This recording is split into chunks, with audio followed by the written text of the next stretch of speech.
I'll say this to start things off. Genshin Impact is by far the best free game I've ever played. But how does it hold up as a game itself? Pretty damn good.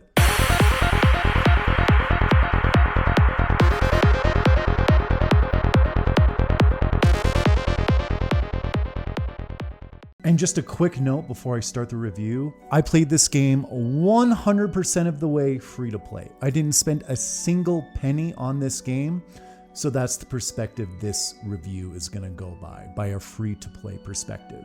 And I played the first 60% of this game on the PS4, and then when I got my PS5, I played the last 40% on the PS5.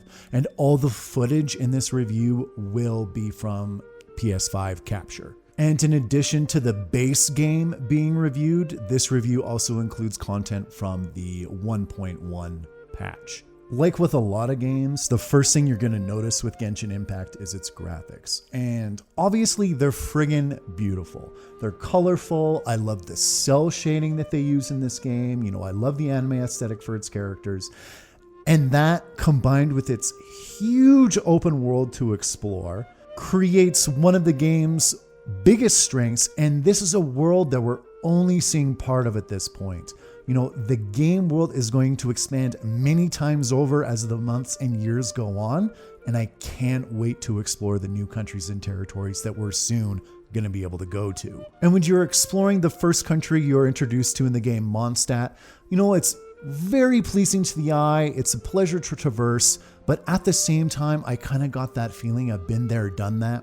When it came to Mondstadt, it very much had that classic European countryside feel, which I've seen a lot in RPGs.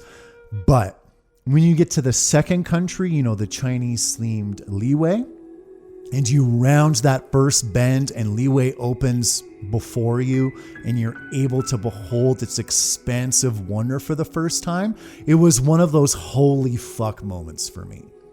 And I absolutely love it when a game does that to me in terms of its environments. You know, RPGs have done this to me many times over the years, generally because they have wildly different environments in them. And Genshin was very much like that when I was exploring Liyue. It was one of those types of areas I wasn't very used to seeing in video games, you know, with its various different types of mountains and rivers and valleys and just its color palette in general. It very much had a very unique feel to it, and it very much made Genshin Impact feel special. I lost count at how many times I would climb, you know, a particularly high mountain or hill or whatever, and just start looking at the environment around me and just, you know, taking it in all its splendor. You know, Genshin Impact did a great job with its visuals. It did a great job with its world design. And it was one of my favorite parts of the game was just, you know, stopping and just, you know, looking around and taking in the world itself. And for as beautiful as Genshin's world is, it's still only one of its strong points. The other strong point being its characters. The character design for this game is top notch. I always love getting new characters in this game. I love seeing the reveal for new characters in this game, you know, before they're even released. It's always an event when a new Genshin character is introduced. And I was extremely surprised by how well the characters are animated in terms of, you know, even just their walking animations. You know, they have different animations for, you know, how they walk up and downhill. And for a gacha game, that was something I very much was not expecting. You know, their combat animations are very cool to watch as well. They're very fluid. Some of them are like, you know, super well done. Zhongli, anybody.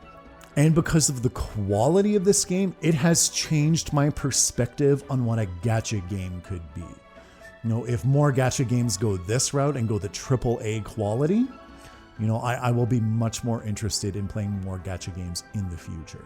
And having the perspective of playing, you know, a good portion of this game on the PS4 and the PS5, I can say as soon as I booted up this game on the PS5, the difference was immediately noticeable. Assets loaded quicker, the game's frame rate was better, everything just ran more smoothly, everything looked good, and load times even seemed to be a bit shorter. So no, this game on the PS5 definitely got a big bump up. I'm not a fan of gacha game mechanics. I'm not. I probably never will be. You know, I have no problem giving MiHoYo money. I would gladly give them 20, 25, 30 bucks for a cool character that I want. But Unfortunately, that's just not the case. But I will say, if you're, scared of playing a gacha game or whatever because you feel like it's going to break the game or, it's just going to ruin, your ability to play, give this game a shot. Because I very much thought the same thing before I got into it. But also at the same time, know yourself. If you know you have gambling tendencies or anything like that, and you might get caught up in the swing of things when it comes to getting the cool characters and you just want to drop, some money on them, maybe stay away from it. But if you can control yourself, if you know you can just play this game for free and have a good time, absolutely give it a try. Because once again, the vast majority of the game you can play for free. And you can still get some pretty cool characters. Because while this game is a gacha game, MiHoYo is very generous, at least, in terms of my frame of reference for a gacha game, because it gives you a lot of opportunity to, do free pulls without spending money in the game. And by and large, they're very generous, with, your ability to get 4-star characters in the game, which there are a lot of. But when it comes to the 5-star characters and weapons in this game, that's a different story completely. And you're going to have to, ask yourself, are you going to be, happy with maybe 1 or 2 characters, at the onset that are 5-star, because the pull rates are just abysmal for those characters. But all in all, I think there's a fairly good balance in this game when it comes to the gacha mechanics. And something Genshin Impact is able to do that a lot of games aren't able to do is it always makes you feel like no matter what you're doing, it has a sense of purpose. Like it's actually making your character stronger and you're building towards something in the game. Whether it's, getting more Primogems so you could have some, free pulls with the gacha mechanic that's in the game, or whether you're just leveling up your adventure rank so you can unlock more story or character content. And every day you're given new daily commissions, and along with the 1.1 patch, you're also given, reputation quests or tasks or bounties or whatever that you can do every day as well to build your reputation in a particular area to unlock certain rewards. And then also, you have your daily resin, which you can use to, participate in certain activities in the game that often, lead to good rewards. And that's good and all. It's great to, add a little bit of that. So every time you tune in while you're playing the game, you can do all these little things first before you head off, doing story quests or adventuring. But by the time you get to the end game, this is very much the only content you're really going to be able to do at this point, especially if you've explored the world and if you've done all the story and character quests and, et cetera, et cetera. So at this point, these daily tasks, will start to get very repetitive and you can finish them quite quickly. You could finish, all of your daily commissions, your reputation quests or tasks, and, use all of your resin, within, I would say, 2 hours. And that's probably being generous unless you're willing to shell forth some money in order to keep playing the game. So, so obviously that's where the gacha mechanics come into play, is towards the end of the game where very much, there's no more content really to explore except for, content you can repeat constantly. And as I've said already, one of Genshin Impact's biggest strengths is its character designs and just how friggin' cool its characters look. And getting, maybe one of your favorite characters or getting a couple of characters that you just friggin' love and you think they look dope as fuck, it honestly makes the game. Getting a couple of characters you absolutely fall in love with and you just love to see like walk around and, conduct combat or whatever, it honestly makes the game that much better. And every character also feels very unique. There a lot of effort went into their voice work, and a lot of the characters have, additional story quests as well that further flesh them out, and more story quests are being added all the time. So, getting a couple of cool ass characters in this game, for example, like when I got Zhongli, my first 5-star, oh man, it made like the last 30-25% of the game so good. Just, having this absolute badass that I just think is the coolest motherfucker ever. Oh, that's something that is very unique to Genshin, I must say. And a lot of the characters in this game have really cool looking attacks. Like I loved running up to a group of hilly trolls in the game and just using Zhongli's meteor on them instantly and just blowing them to pieces. This game is just fucking cool as shit when it comes to its attack animations sometimes. And speaking of combat itself, it's incredibly rewarding. You need to balance different elemental types with each other in order to conduct different reactions that increase the amount of damage you deal.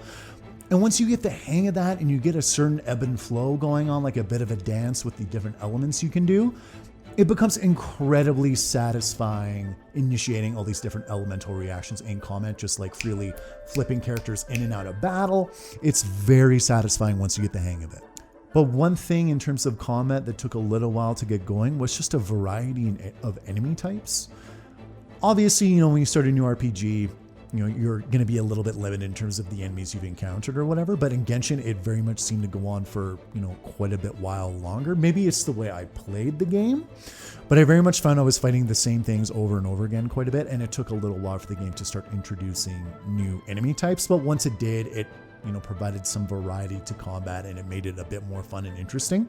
But it took a while to get there.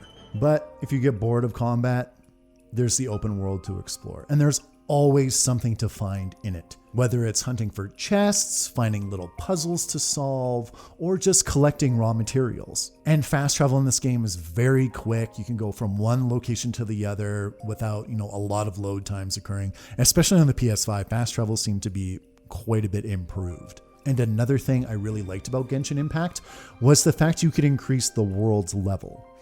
So, once you reach a certain adventurer rank or level, you can increase the world level, and that makes all your drops better after you, kill enemies, and it makes the enemies themselves stronger. So the game is always providing you with a little bit of a challenge, which I did enjoy. But having said that, even with the world level mechanic, I generally found combat in this game to be on the easy side. The only time I was really able to find a challenge is when I went to the Spiral Abyss dungeon. But unfortunately, you get to a certain point in that dungeon that, it's requiring you to bring 8 characters with you. And if you're, a free-to-play player, you're stretching yourself out to have 4 characters, maxed out at any given time. So at that point, once again, the gacha mechanics are starting to come into play, and it's kind of stonewalling you a bit if you want to, access that bit more challenging content. So definitely something worth mentioning. And in terms of end game content, the game, isn't really appealing to me, from what I can discern having played the game. Is very much the end game content revolves around, getting, very specific items and artifacts for characters. And, these artifacts have randomly assigned stats whenever you loot them. So generally you're going to dungeons over and over and over again to get the ideal stats or to, just get the appropriate items to upgrade your characters. And said items are only available a lot of the time on certain days of the week. So if you have a character you need to max out, it's I need to wait for a very specific day. Yes, generally you can do other things, but as the game goes on, you're going to be very limited in terms of, what you need, unless you want to max out every goddamn character you have, which is just going to cost an insane amount of money. So, but having said that, it's not my cup of tea. I've done that type of end game content before where you're just doing the same thing over and over again to get items or, increase your skill level or whatever. And I probably will do that again with a certain game. I just have no intention of doing that with this game. This game I'm very much going to treat like it's an MMO. And generally what I do in that regard is I'll wait till there's, a handful of patches or a big new update with a lot of new territory or story content to experience.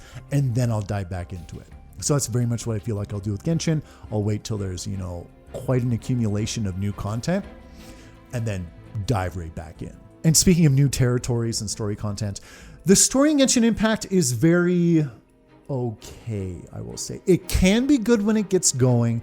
Generally towards the end of, there's several different 7 or 8 arcs planned for Genshin, with the first 2 being released at this point.